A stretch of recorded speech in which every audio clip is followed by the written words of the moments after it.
प्रांत में अज्ञात बंदूकधारियों ने पूर्व प्रधानमंत्री यूसुफ रजा गिलानी के बेटे अली हैदर गिलानी का अपहरण कर लिया और उनके निजी सचिव की हत्या कर दी। अली हैदर गिलानी लाहौर से 350 किलोमीटर दूर मुल्तान शहर में दोपहर को एक चुनावी सभा में शामिल होने जा रहे थे। उसी समय बंदूकधारियों ने उनके एसयूवी को रोका और गोलीबारी करने लगे।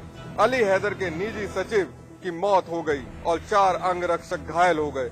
शुरुआती खबरों में कहा गया कि हमले में अली हैदर का एक अंगरक्षक मारा गया है। अली हैदर अपने बड़े भाई कादिर का प्रचार करने के लिए जा रहे थे। पाकिस्तान पीपल्स पार्टी के शीर्ष नेताओं में शामिल यूसुफ रजा गिलानी के 4 बेटे और एक बेटी है। फिलहाल किसी संगठन ने हत्या और अपहरण की जिम्मेदारी नहीं ली। पुलिस ने अली हैदर का पता लगाने के प्रयासों के तहत मुल्तान में प्रवेश करने वाले सभी रास्ते बंद कर दिए। जम्मू के कोट बलवाल जेल में पिछले दिनों एक हमले में घायल पाकिस्तानी कैदी सनाउल्लाह हक की गुरुवार सुबह चंडीगढ़ के PGI-MER अस्पताल में मौत हो गई। अस्पताल के एक प्रवक्ता ने बताया कि जिस समय सनाउल्लाह को अस्पताल लाया गया था, उसके ब्रेन ने काम करना बंद कर दिया था। गुरुवार सुबह उसके कई अन्य अंगों ने भी काम करना बंद कर दिया, जिसके चलते उसकी मौत हो गई। भारत सरकार अब सनाउल्लाह के शव को पाकिस्तान भेजेगी। पाकिस्तानी उच्चायोग के प्रवक्ता मंजूर मेमन ने सनाउल्लाह पर जेल में हुए हमले की अंतर्राष्ट्रीय जांच की मांग की है। उन्होंने कहा है कि पाकिस्तान चाहता है कि सनाउल्लाह के शव को हमें सौंप दिया जाए ताकि पाकिस्तान में उसकी अंतिम यात्रा संपन्न हो सके। मेमन ने ये भी कहा कि हमारे नागरिक पर भारतीय जेल में साजिश के तहत हमला किया गया और इस कदर मारा गया कि उसकी मौत हो गई। भारतीय विदेश मंत्रालय ने अंतर्राष्ट्रीय जांच की मांग को खारिज कर दिया है। सब पाक को सौंपे जाने पर भारत के गृह मंत्री सुशील कुमार सिंधु ने रजामंदी जताई है। गुरुवार देर शाम भारत सरकार ने सनाउल्लाह के शव को पाकिस्तान अधिकारियों को सौंप दिया। शव को अब पाकिस्तान ले जाया गया है। आपको बता दें कि 52 वर्षीय पाकिस्तानी नागरिक सनाउल्लाह पिछले 17 सालों से जम्मू की जेल में बंद था। विगत 3 मई को जम्मू की जेल में एक अन्य कैदी विनोद के साथ हुए झगड़े में वह गंभीर रूप से घायल हो गया था। उसके बाद उसे जम्मू मेडिकल कॉलेज हॉस्पिटल में भर्ती कराया गया, जहां उसकी खराब हालत को देखते हुए बाद में सरकार के निर्देश पर उसको PGI चंडीगढ़ रेफर किया गया, जहां गुरुवार की सुबह उसकी मौत हो गई। पाकिस्तान का अवाम इसे सर्वजीत की मौत के बदले के तौर पर देख रहा है। हालांकि भारत ने इसका पुरजोर खंडन किया है। ऐसा लगता है कि कोल आवंटन मामले में कोर्ट की तल्ख टिप्पणी के बाद प्रधानमंत्री मनमोहन सिंह ने कानून मंत्री अश्विनी कुमार को हटाने का फैसला ले लिया है। सूत्र बता रहे हैं कि अश्विनी कुमार को मंत्रिमंडल से हटाया जा सकता है। सूत्रों के मुताबिक प्रधानमंत्री कानून मंत्री बदलने पर विचार कर रहे हैं। हालांकि फैसला लेने से पहले वे तथ्यों पर गौर कर रहे हैं। इससे पहले गुरुवार को अटॉर्नी जनरल GE वाहनवती ने पहले PM से मुलाकात की। इसके बाद कानून मंत्री अश्विनी कुमार खुद PM से मिलने पहुंचे। गौरतलब है कि बुधवार को सुप्रीम कोर्ट ने कहा था कि CBI पिंजड़े में बंद तोते की तरह है, जो अपने मालिक के सुर में सुर मिलाता है। CBI डायरेक्टर रंजीत सिन्हा द्वारा दायर की हलफनामे में कहा गया था कि रिपोर्ट में अश्विनी कुमार, कोयला मंत्री के कई मंत्री और अधिकारियों ने छेड़छाड़ की थी। रेल घूस कांड में CBI ने 1997 बैच के पंजाब कैडर के IAS अधिकारी और रेल मंत्री पवन बंसल के प्राइवेट सेक्रेटरी राहुल भंडारी से बुधवार को पूछताछ की। भंडारी से पूछताछ के दौरान CBI को कई अहम जानकारियां मिली हैं। अब तक की जांच से ये साबित हुआ है कि पवन बंसल के भांजे विजय सिंगला की राहुल भंडारी सहित रेल मंत्रालय के 2 और अधिकारियों से लगातार बातचीत होती थी। सूत्रों के अनुसार रेल मंत्री ने पिछले 6 महीनों में जिन पदों पर भर्तियां की हैं, उनसे जुड़े दस्तावेज की जांच CBI कर रही है। रेल घूसकांड में जांच के दायरे में रेल मंत्री पवन बंसल भी हैं, जिनसे CBI कभी भी पूछताछ कर सकती है। रेलवे घूसकांड मामले में अब रेल मंत्री पवन बंसल का ऑफिस भी CBI जांच के घेरे में आने वाला है। मामले की प्राथमिक जांच के बाद ऑफिस में गड़बड़ी की आशंका व्यक्त की जा रही है। रेल मंत्री पवन बंसल से भी इस संबंध में स्पष्टीकरण दिया जाएगा। CBI अभी 1000 से अधिक फोन कॉल्स की जांच कर रही है। मेरठ पहुंचे भाजपा के राष्ट्रीय अध्यक्ष राजनाथ सिंह और राष्ट्रीय प्रवक्ता शाहनवाज हुसैन ने कांग्रेस पर निशाना साधते हुए कांग्रेस को भ्रष्टाचार की दलदल बताया। कोयला घोटाले मामले पर कांग्रेस ने सुप्रीम कोर्ट के आदेशों की अवमानना की। साथ ही CBI को कांग्रेस तोते की तरह इस्तेमाल कर रही है, ये कहना है भाजपा के राष्ट्रीय अध्यक्ष राजनाथ सिंह का। राजनाथ सिंह मेरठ में एक निजी कार्यक्रम में शिरकत करने पहुंचे, जहां उन्होंने उन्होंने कहा कि जब तक प्रधानमंत्री अपने पद से इस्तीफा नहीं दे देते तब तक भाजपा आंदोलन करती रहेगी। इसके अलावा उन्होंने कर्नाटक में भाजपा समर्थित वोटों का बंटवारा ही कांग्रेस की जीत का कारण बताया। वहीं भाजपा के राष्ट्रीय प्रवक्ता शाहनवाज हुसैन ने भी भाजपा की गलतियों को ही हार की वजह बताया। इस दौरान शाहनवाज हुसैन ने मीडिया से रूबरू होते हुए कर्नाटक में भाजपा की हार का ठीकरा अपनी अंदरूनी फूट पर फोड़ते हुए कांग्रेस की जीत को अपनी कमी बताया। एनआरएचएम घोटाले में आरोपी प्रदीप शुक्ला को सीबीआई कोर्ट से राहत नहीं मिली। सीबीआई कोर्ट ने आरोपी प्रदीप शुक्ला को 14 दिन की न्यायिक हिरासत में भेज दिया है। एनआरएचएम घोटाले में आईएएस प्रदीप शुक्ला 14 दिन की न्यायिक हिरासत में भेज दिए गए हैं। प्रदीप शुक्ला की सीबीआई कोर्ट ने अंतरिम जमानत याचिका खारिज कर दी है। माया सरकार के दौरान प्रमुख सचिव स्वास्थ्य थे प्रदीप शुक्ला। प्रदीप शुक्ला के साथ देवेंद्र मोहन और रविंद्र राय की भी जमानत याचिकाएं खारिज कर दी गई हैं। एनआरएचएम घोटाला पूर्ववर्ती बसपा सरकार में हुआ था। इस मामले में कई मौतें भी हो चुकी हैं। इलाहाबाद हाईकोर्ट की लखनऊ बेंच ने अवमानना के मामले को लेकर आज उत्तर प्रदेश सरकार के नौकरशाहों के खिलाफ अपनाए हैं कड़े रुख। जी हां, उत्तर प्रदेश सरकार के तकरीबन 40 नौकरशाहों के खिलाफ न्यायालय की अवमानना के मामले को लेकर गैर जमानती वारंट जारी कर दिया गया है। इलाहाबाद हाईकोर्ट की लखनऊ बेंच ने उत्तर प्रदेश सरकार के नौकरशाहों पर चलाया है अवमानना का चाबुक। जी हां, उत्तर प्रदेश सरकार के कई आला नौकरशाहों ने की थी कोर्ट के आदेशों की अवमानना, जिस पर आज इलाहाबाद हाईकोर्ट की लखनऊ बेंच ने जहां उत्तर प्रदेश सरकार के कई विभागों के तकरीबन 40 अधिकारियों के खिलाफ गैर जमानती वारंट जारी कर दिए हैं। आपको बता दें कि कल भी जस्टिस सुधीर अग्रवाल की बेंच ने ऐसा ही करते हुए कई नौकरशाहों के खिलाफ नोटिस जारी किए थे और अब इस तरह के फैसलों से कोर्ट ने ये बात साफ कर दी है कि अवमानना के मामलों में किसी को भी बख्शा नहीं जाएगा।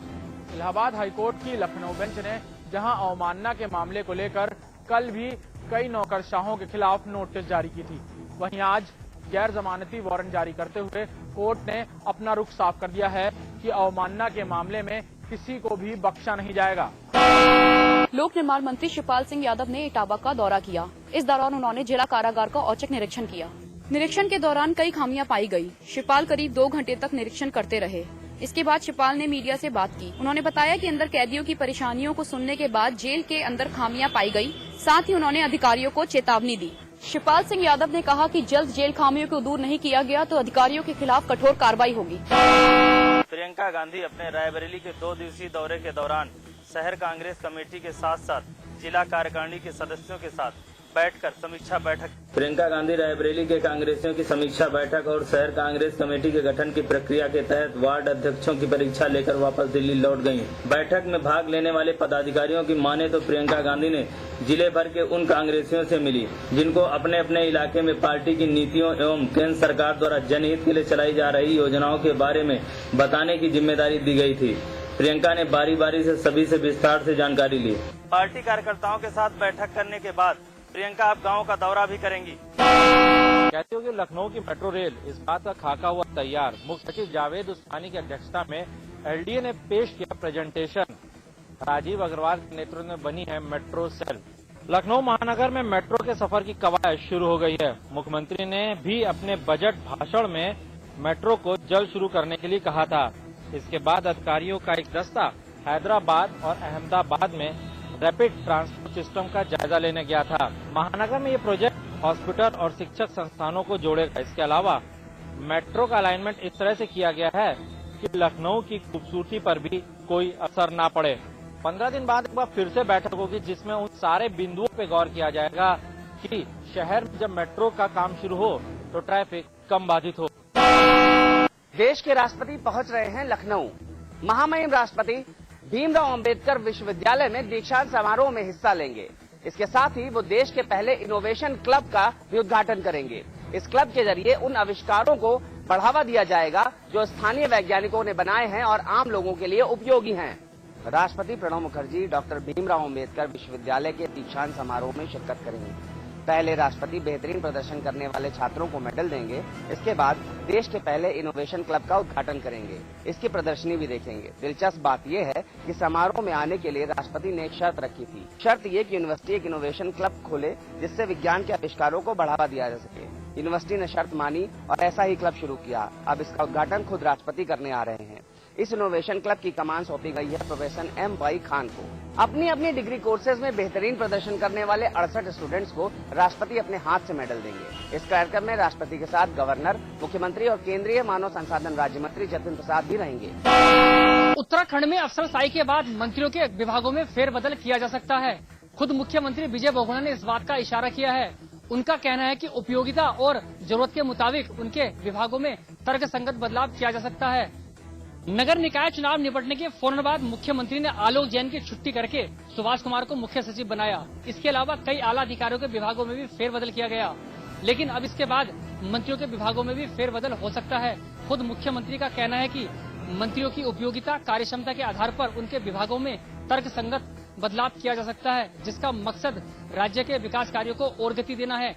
इसके अलावा मुख्यमंत्री का कहना है कि भ्रष्ट और लापरवाह अधिकारियों के खिलाफ सख्त कार्रवाई की जाएगी। इसी कड़ी में आज मुख्यमंत्री ने चिकित्सा शिक्षा विभाग के एक अनुभाग अधिकारी और एक अनुसचिव को सस्पेंड कर दिया है। उनका कहना है आने वाले समय में भी भ्रष्ट अधिकारियों के खिलाफ कार्रवाई होती रहेगी। कुल मिलाकर नगर निकाय चुनाव निपटाने के बाद मुख्यमंत्री विजय बहुगुणा पूरी फॉर्म में नजर आ रहे हैं। पहले नौकरशाही में बदलाव किया और अब मंत्रियों के विभाग में बदलाव की भी सोची जा रही है। अब यह देखना दिलचस्प होगा कि क्या मुख्यमंत्री अपनी इस मुहिम में कामयाब हो पाएंगे या नहीं। हरक सिंह रावत ने तराई बीज विकास निगम के अध्यक्ष पद से इस्तीफा दे दिया है। हरक सिंह रावत ने अध्यक्ष पद से इस्तीफा दे दिया। कृषि मंत्री हरक सिंह रावत ने निगम के अध्यक्ष पद को छोड़ दिया है। इस्तीफे की पुष्टि सूबे के मुख्यमंत्री विजय बहुगुणा ने कर दी है।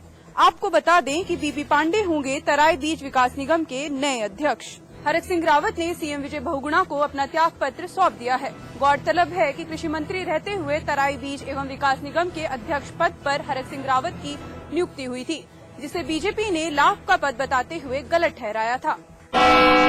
उत्तराखंड के शिक्षा मंत्री मंत्री प्रसाद नैठानी और गढ़वाल सांसद सतपाल महाराज की केंद्रीय मानव संसाधन मंत्री पल्लम राजू के साथ बैठक सफल रही।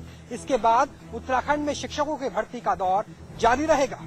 सर्व शिक्षा अभियान और राष्ट्रीय साक्षरता मिशन के तहत उत्तराखंड कोटे से मिलने वाली धनराशि जो केंद्र सरकार ने पहले रोक दी थी, इस बैठक के बाद उसकी मंजूरी मिल गई है, जिसके बाद तकरीबन 400 करोड़ की अतिरिक्त धनराशि प्रदेश सरकार को शिक्षा क्षेत्र में निवेश के लिए मिलेगी, जिसके तहत 5,500 शिक्षकों की भर्ती की जाएगी और लाखों विद्यार्थियों को इसका लाभ मिलेगा।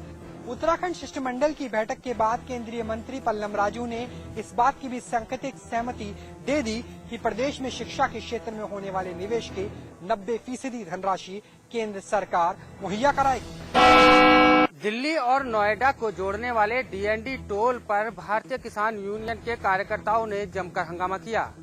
भारतीय किसान यूनियन के कार्यकर्ताओं की मांग थी कि जनता से टोल प्रबंधन टैक्स न वसूले।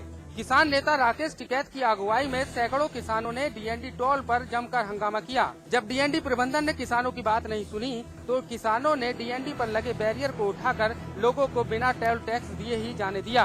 ये सिलसिला काफी देर तक चलता रहा। किसान पिछले 1 साल से मांग कर रहे थे कि डीएनडी को टोल फ्री किया जाए। किसानों ने कहा कि अगर डीएनडी पर टोल टैक्स लिया गया तो अंजाम बहुत बुरा होगा। किसान नेता राकेश टिकैत ने कहा कि एग्रीमेंट के तहत टैक्स लेने की समय सीमा खत्म हो चुकी है। टोल प्रबंधन अब जनता से अवैध वसूली कर रहा है, जिसे हम कतई बर्दाश्त नहीं कर सकते। उत्तर प्रदेश की राजधानी लखनऊ आज हड़ताल व प्रदर्शन से हलकान रही। सबसे पहले दोपहर 12 बजे जहां यूनानी व आयुर्वेदिक डॉक्टरों ने मेडिकल कॉलेज चौराहा जमकर प्रदर्शन किया, वहीं 2 बजते मायावती के द्वारा बनवाए गए पार्कों व स्मारकों के कर्मचारियों ने अपने उत्पीड़न का आरोप लगाकर पार्क में जमकर प्रदर्शन किया। वहीं दोपहर 4 बजते ही मदरसा शिक्षकों ने अपनी मांगों को लेकर प्रदेश कांग्रेस कार्यालय का घेराव तक कर डाला। अपनी मांगों को लेकर मुख्यमंत्री आवास का घेराव करने जा रहे हजारों की संख्या में आयुर्वेदिक व यूनानी डॉक्टरों ने मेडिकल कॉलेज चौराहे पर पुलिस द्वारा रोके जाने पर जमकर प्रदर्शन किया और पूरा मेडिकल कॉलेज चौराहा जाम किया। इनकी मांग थी कि इन्हें मुख्यमंत्री से मिलकर इनकी बातों को रखने का मौका दिया जाए। वहीं मायावती द्वारा बनवाए गए स्मारकों व पार्कों की देखरेख के लिए बसपा सरकार के समय से रखे गए कर्मचारियों ने अपना वेतन न मिलने व उत्पीड़न के खिलाफ काशीराम इको गार्डन के गेट पर जमकर प्रदर्शन किया।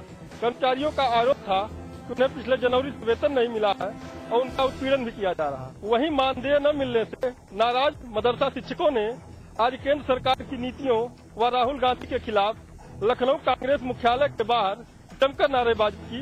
मुख्यालय के बाहर काफी संख्या में मदरसों के शिक्षकों ने उपस्थित होकर अपनी मांगों को लेकर केंद्र सरकार के खिलाफ जमकर प्रदर्शन किया। वैसे 2014 के लोकसभा चुनाव को नजदीक आते देखकर सभी सरकारी व गैर सरकारी संगठनों को अपनी मांगों को पूरा होने का सबसे अच्छा समय लग रहा है और सबसे बड़ी दिक्कत इसमें यह है जो राजधानी वासियों को इन मुसीबतों का सामना भी करना पड़ रहा है। बिजली की बड़ी दरों को लेकर भारतीय जनता पार्टी ने प्रदेश भर में आज सरकार के खिलाफ प्रदर्शन किया और सरकार के पुतले फूके।